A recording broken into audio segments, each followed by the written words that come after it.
Hurmatli kitobxonlar, bugun men sizlarga Ahmad Lutfiy Qazonchining eng sara asarlaridan bo'lgan O'gay ona, qaynona, So'nggi tufon asarlarini tavsiya qilmoqchiman.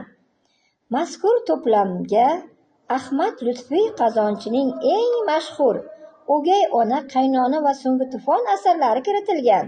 Bu asarlarda bosh qahramonlar turli ziddiyatli va qiyin va ziddiyatlarga tushib qolishi, hayot sinovlariga duch kelishi hamda har qanday vaziyatda Allohning rizoligiga qaratilgan yo'lni tanlashlari hikoya qilingan.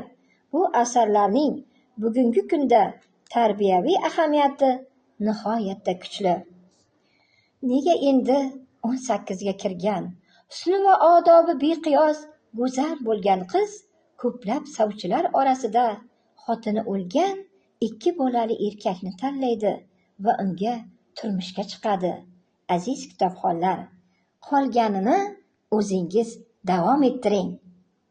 O'gay ona asaridan bir parcha. Ha, sen yer yutkur, hozir mendan ko'rasan. Shu onda yuqoridagi derazadan bir qizning ovozi keldi. Saniha xola, Ismoilning aybi yo'q, qizingizning o'zi yiqildi. O'z ko'zim bilan ko'rdim. Ayol bu aralashuvdan noroziligini bildirgan holda javob qildi. Yaxshi qarasa siqilarmidi? Yiqilarmidi singlim? Ko'r-burgur hech bolaga qarashni bilmadi. Xudo haqqi, unda ayb yo'q, yana baqirdi yuqoridagi qiz. Lekin Saliha xonim quloq solmadi.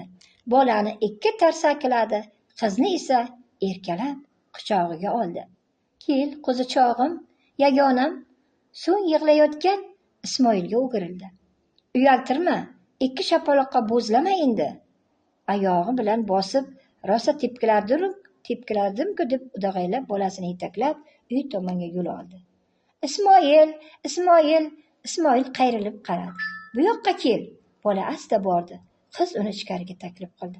Ol, mana bularni ye. Mana bu pulga xohlagan narsangni sotib ol, deb bolaning bir qo'liga qand qurs, ikkinchisiga 50 qurush berdi. Kerakmas Fotima opa, agar olmasang boshqa meni opa dema.